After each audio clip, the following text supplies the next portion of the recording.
Assalamualaikum warahmatullahi wabarakatuh. Salatu wa salamu ala toha Rasulillah. Salatu wa salamu ala Yasin Habibillah. Alhamdulillahi rabbil alamin wal aqibatu lil muttaqin fala udwana illa lil zalimin. Wassalatu wassalamu ala asrafil anbiya'i wal mursalin nabiyyina wa habibina Muhammadin arsalahu wa rahmatan lil alamin. Yang saya muliakan para kiai, para alim, para ulama, para sesepuh dan bini sepuh, dan tak lupa para pendengar kultum saya di mana saja berada yang dirahmati Allah.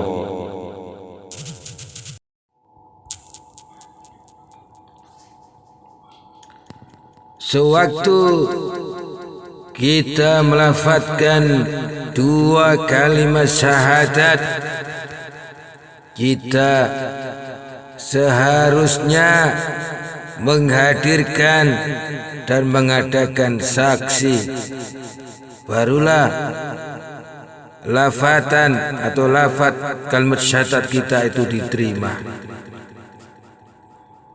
Jika kita melafatkannya dengan tidak ada saksi, seumpama atau bagaikan kita seperti seekor burung beo, dan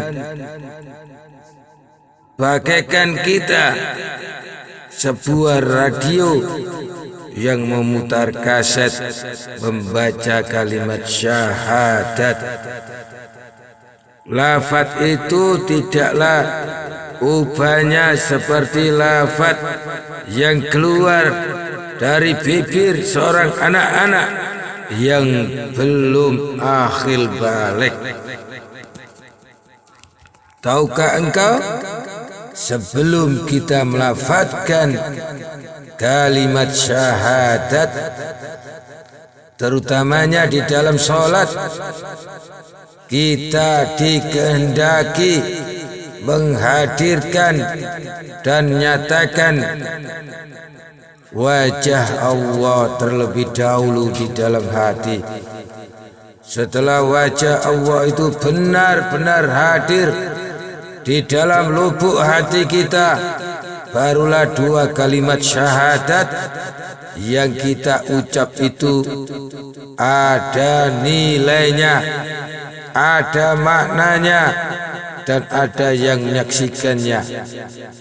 Jika Allah tidak dapat kita hadirkan kepada Tuhan yang mana yang hendak kita persaksikan syahadat kita itu semuanya, tafakurlah dalam diamu, tafakurlah dalam diamu memahami makna ini. Siapakah saksi, siapakah yang menyaksikan dikala kita melafazkan kalimat syahadat? Siapakah saksi dan siapakah yang menyaksikan dikala kita melafazkan kalimat syahadat? Yang bersaksi melafazkan kalimat syahadat kita itu adalah roh, saksinya Allah, saksinya Allah SWT sendiri, dan yang menyaksikannya atau selaku pemerhatinya adalah anggota zahir dan makhluk alam seluruhnya. Oleh karena itu, sebelum bersyahadat kita hendaknya menghadirkan dan mendahirkan wajah Allah terlebih dahulu sebagai saksi ucapan syahadat kita. Barulah ucapan kita itu dapat dikatakan atau dilafadzkan melalui saksi. Jika kita tidak dapat menghadirkan Allah sebagai saksi, siapa lagi yang hendak menjadi saksi kita?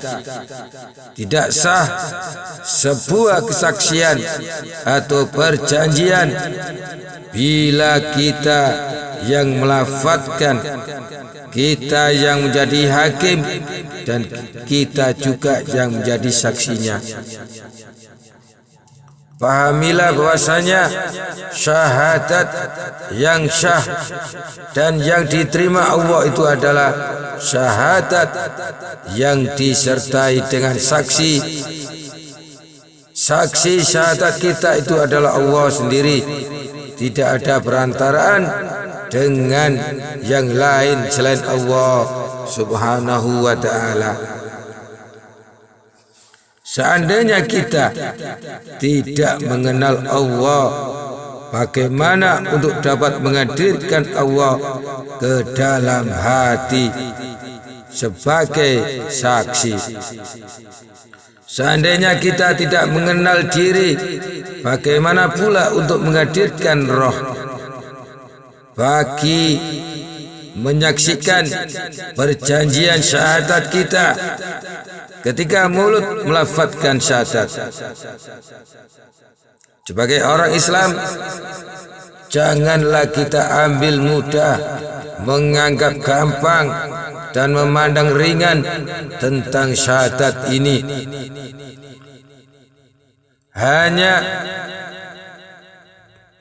Hanya payung kepada segala ibadah.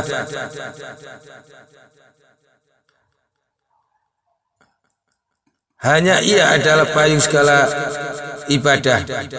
Apabila kedua-duanya tidak dapat kita hadirkan ketika bersyahadat atau ketika kita sholat, apalah artinya sebuah kalimat syahadat dan apalah maknanya sebuah ibadah sholat.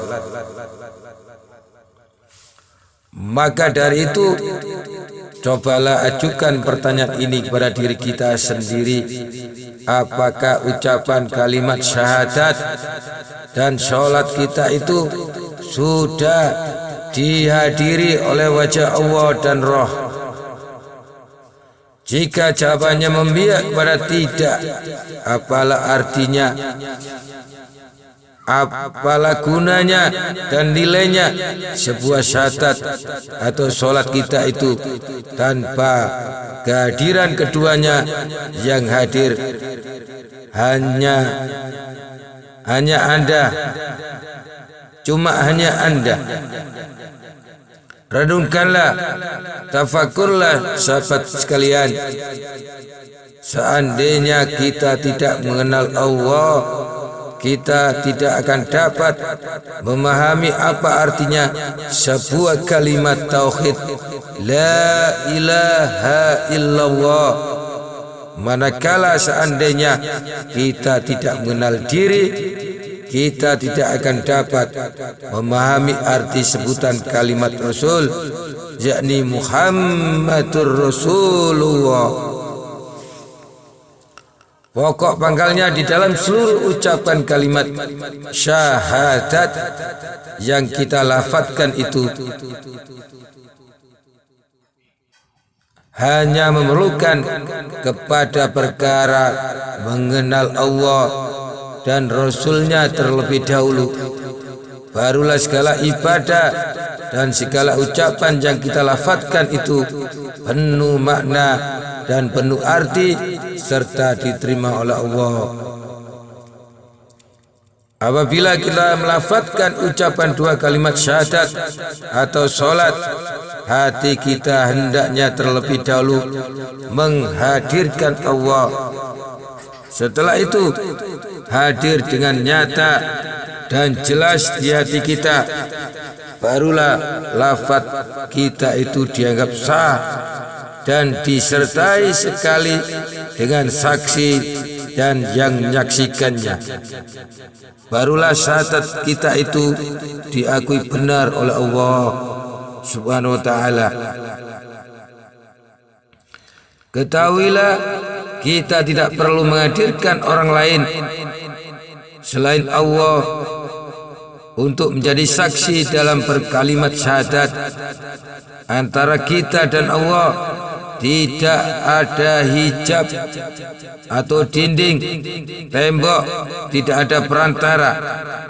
Segala makhluk tidak layak untuk menjadi saksi lafazan kalimat syahadat melainkan Allah sendiri. Bagaimana untuk mendohirkan dan menghadirkan Allah ke dalam hati kita? Cara dan kaidah untuk mendohirkan dan menghadirkan wajah Allah ke dalam hati adalah dengan belajar ilmu mengenal Allah, yakni ilmu makrifat. Sewaktu kita melafazkan kalimat Rasul, yakni Muhammadur Rasulullah, kita mengendaki mengenal diri, mengenal ruh terlebih dahulu. Bagi yang tidak mengenal diri, bagaimana untuk mendohirkan dan menghadirkan ruh untuk bersaksi atau berjanji?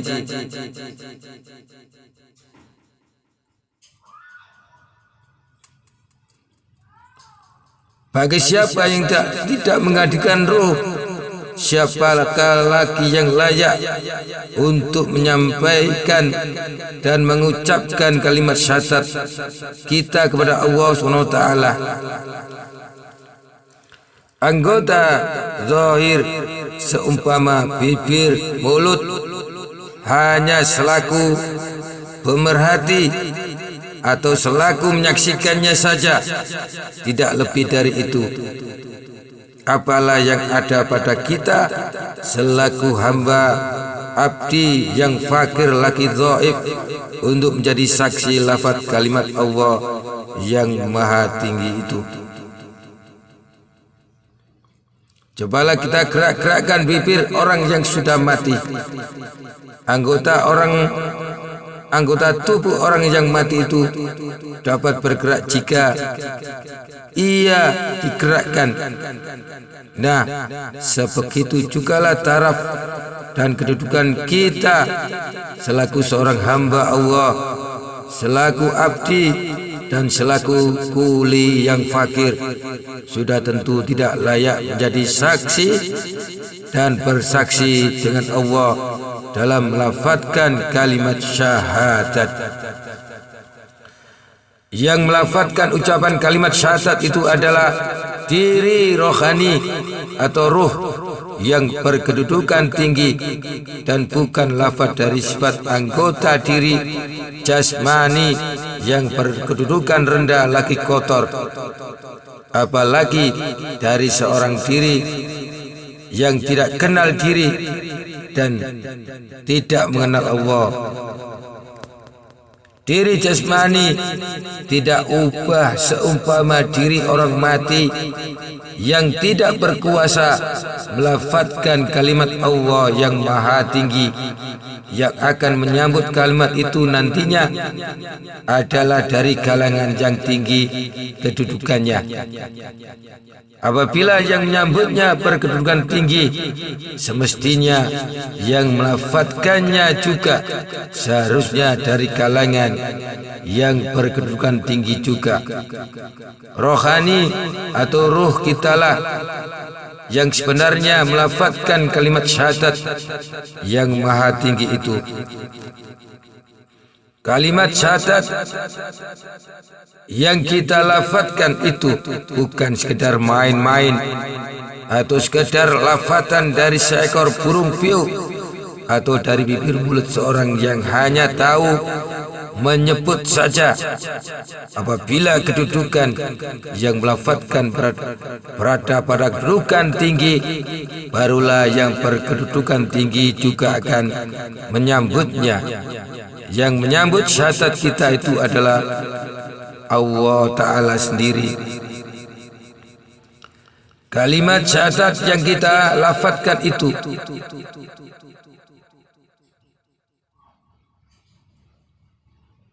bukan sekedar main-main atau sekedar lafatan dari seekor burung piu atau bibir mulut seorang yang hanya tahu menyebut saja. Apabila kedudukan yang melafatkan itu berada pada kedudukan yang tinggi, barulah yang berkedudukan tinggi juga akan menyambutnya. Yang menyambut syahadat kita itu adalah Allah Ta'ala sendiri. Setiap kali syahadat yang disebut, setiap kali itu juga bergelagarlah tiang aras.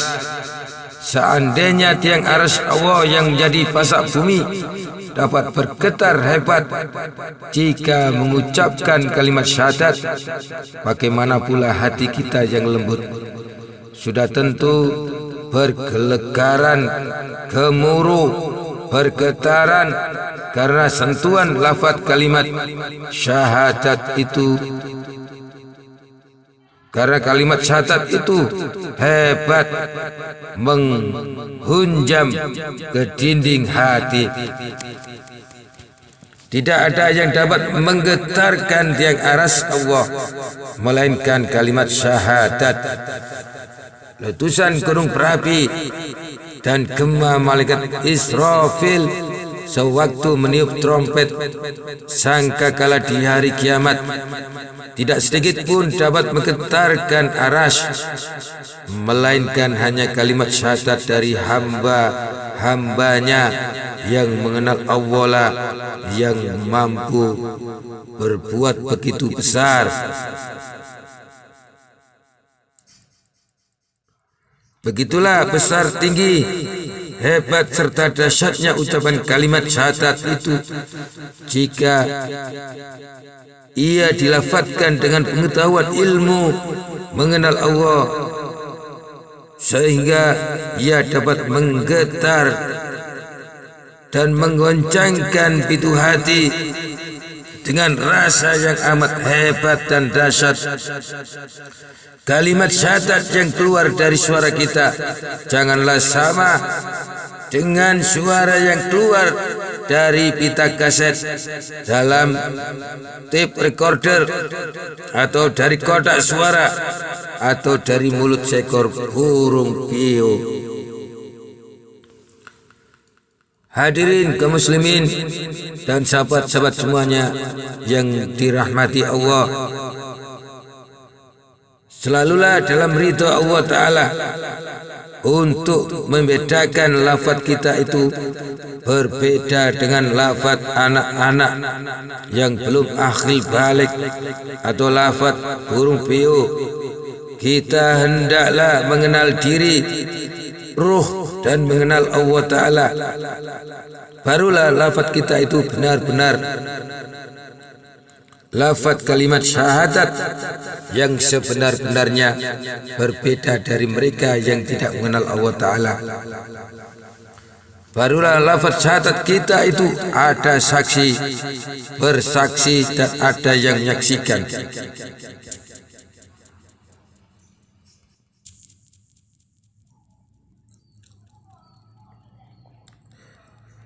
Bahwasanya kalimat syahadat itulah yang dapat membedakan apakah kita itu benar-benar seorang Islam atau tidak.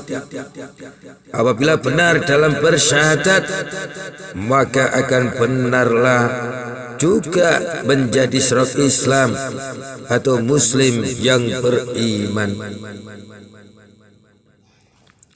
Yang bersyahadat, yang berjanji, yang bersaksi adalah ruh, yang menjadi saksi dan yang menerima penyaksian kita itu adalah Allah sendiri, tanpa ada makhluk sebagai perantaranya. Dua kalimat syahadat adalah ucapan asyhadu alla ilaha illallah wa asyhadu anna Muhammadar Rasulullah. Artinya aku bersaksi bahwa tiada Tuhan selain Allah dan Muhammad adalah utusan Allah. Syahadat sering disebut dengan syahadatain karena terdiri dari dua kalimat Dalam bahasa Arab, syahadatain berarti dua kalimat syahadat. Kedua kalimat syahadat itu adalah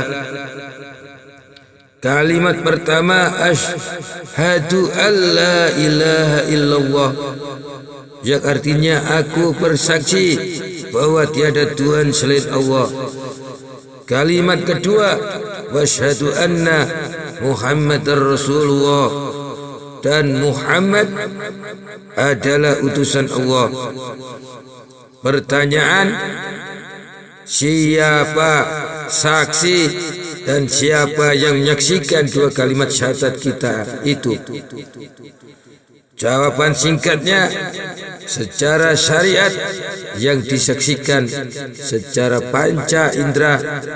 Apakah tidak kamu perhatikan apa-apa yang di langit dan di bumi, yakni di dalam Al-Quran, yang disaksikan panca indera adalah kebesaran dan keagungan Allah SWT. Kesimpulannya, Allahu Akbar. Yang nomor dua, secara hakikat yang menyaksikan akal fikiran, termaktub dalam Al-Quran, afala ta'qilun, tidakkah kamu perhatikan pada dirimu sendiri yang menyaksikan Rasul, termaktub dalam Al-Quran. Tiap dirimu ada Rasul yang disaksikannya. Allah itu besar dengan segala sifat dan asmanya. Tiada tujuan hidupnya selain Allah, atau la ilaha illallah. Kesimpulannya, Allahu Akbar. Yang ketiga, secara makrifat yang menyaksikan ruh. Kenapa bisa ruh yang menyaksikannya?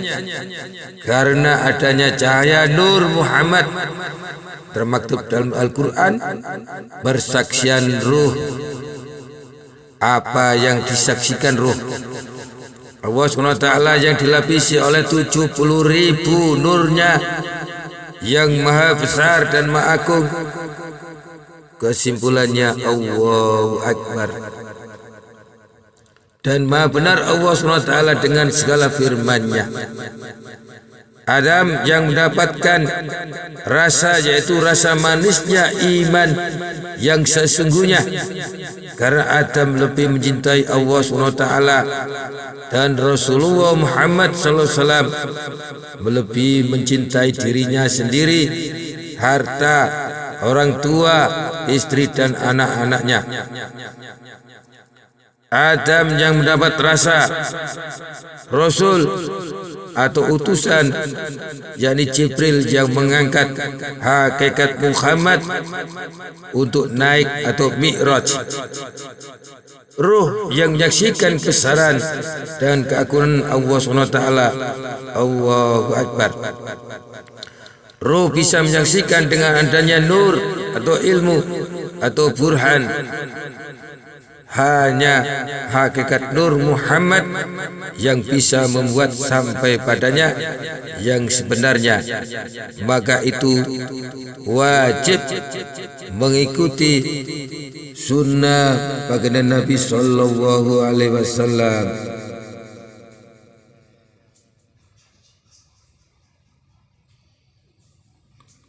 Kesimpulannya, iktibar orang yang solatnya kusuk. Solat adalah mi'rajna orang mukmin. Solat adalah mi'rajnya orang muslim. Yang pertama, azam atau jasa tetap di bumi yang mendapat rasa. Maka itu orang yang solat kusuk sering menangis, sebagaimana baginda Nabi Sallallahu Alaihi Wasallam sering menangis sedang solat, termaktub dalam hadis.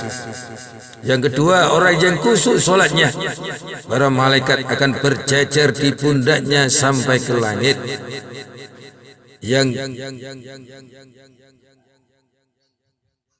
yang termaktub dalam hadis.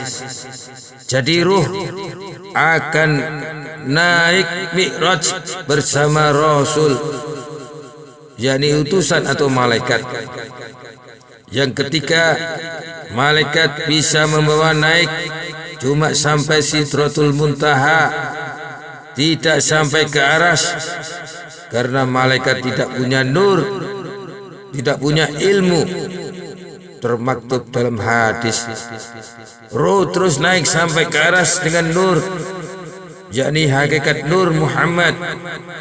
Termaktub dalam hadis, nur Allah dan nur Muhammad saling buka rahasia atau bermesra-mesraan antara nur Allah dengan nur Muhammad.